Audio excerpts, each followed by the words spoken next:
Les fables, les fables. Comment vais-je arriver à comprendre?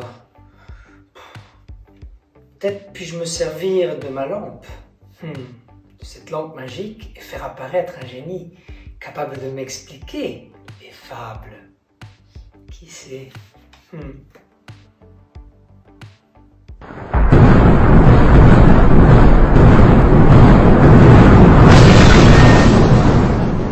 Maître Corbeau, sur un arbre perché, tenait dans son bec un fromage. Maître Renard, bonjour. Bonjour, merci d'être venu.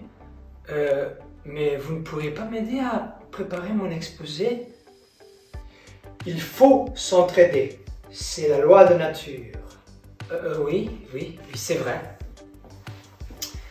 Mais dites-moi, d'où vient le terme de fable? Cher ami, pour cela, il faut recourir au mot latin fabula, qui signifie petit récit ou petite histoire, voire légende ou encore récit imaginé. Peut-être, mais en France, on associe la fable d'emblée à Monsieur Jean de La Fontaine, n'est-ce pas? C'est vrai, mais n'oublions pas que le premier n'était pas La Fontaine.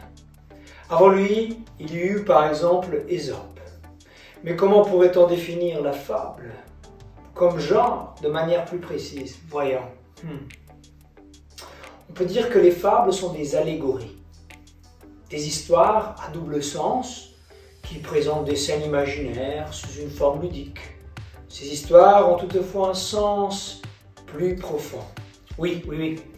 Et on peut dire que les fables sont écrites en vers comme des poèmes, n'est-ce pas? Certes, camarades, mais c'est le cas pour La Fontaine. Il peut y avoir aussi des fables écrites en prose. Et si on évoquait les personnages, qu'est-ce qu'on peut dire?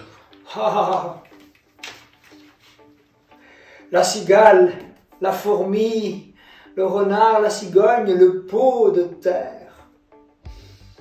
Les personnages sont souvent issus du monde animal, mais pas seulement. Oui, ce sont des héros. Mais non, il s'agit plutôt de types sociaux, moraux ou politiques. Vois-tu, le lion correspond au roi, la fourmi à l'ouvrier vertueux, le renard au rusé, et ainsi de suite. Peut-être faut-il préciser que ces rencontres entre ces personnages sont comme des petites scénettes de théâtre, n'est-ce pas? Non. Mes chers collègues, vous en savez des choses. Mais au théâtre, on donne la parole à des acteurs qui jouent sur une scène. Ce n'est pas le cas ici. Le fabuliste est en charge du texte écrit seul. On pourrait ajouter que ces récits sont invraisemblables et fantaisistes. Ce sont des histoires pour amuser les lecteurs. Oui, mais pas seulement. Je te disais tout à l'heure qu'elles ont un sens plus profond. On doit en effet chercher à comprendre la morale de l'histoire et déchiffrer le message figuré que cache la fable. Vous pouvez me donner un exemple? Mais oui. Par exemple, la raison du plus fort est toujours la meilleure. Voilà une belle morale qui devrait, je dis bien devrait, nous apprendre à nous comporter de manière adéquate en société. Ainsi, on a beau être supérieur au niveau de l'argumentation par rapport à une autre personne, lorsque votre adversaire est physiquement plus fort ou dispose d'un pouvoir qui vous classe comme son inférieur, il risque bien de vous terrasser. Voilà un exemple. Je ne vois pas bien. Par exemple, vous avez un chef, n'est-ce pas? Alors, le contredire, même quand vous avez raison, peut vous causer des ennuis, car il est plus fort. Donc, la raison du plus fort est souvent la meilleure, même si vous avez raison. Et je comprends maintenant. Il y a un sens que je dois interpréter seul. Merci. Avant de vous renvoyer dans ma petite lampe, vous me conseillerez peut-être de lire quelques fables, lesquelles? Lire des fables? Regardez-moi ce coquin.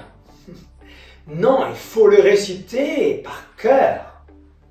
Je vous conseille d'en connaître 5 par cœur. Il y aurait entre autres le corbeau et le renard, la cigale et la fourmi, le lièvre et la tortue, la laitière et le pot de lait, et le merci et l'agneau, évidemment. Je vais commencer par lire les fables les plus célèbres, et puis peut-être je vais les apprendre par cœur. Et surtout, n'oubliez pas qu'il existe également des fables africaines, chinoises, indiennes, et qu'elles sont toutes intéressantes à lire, n'est-ce pas?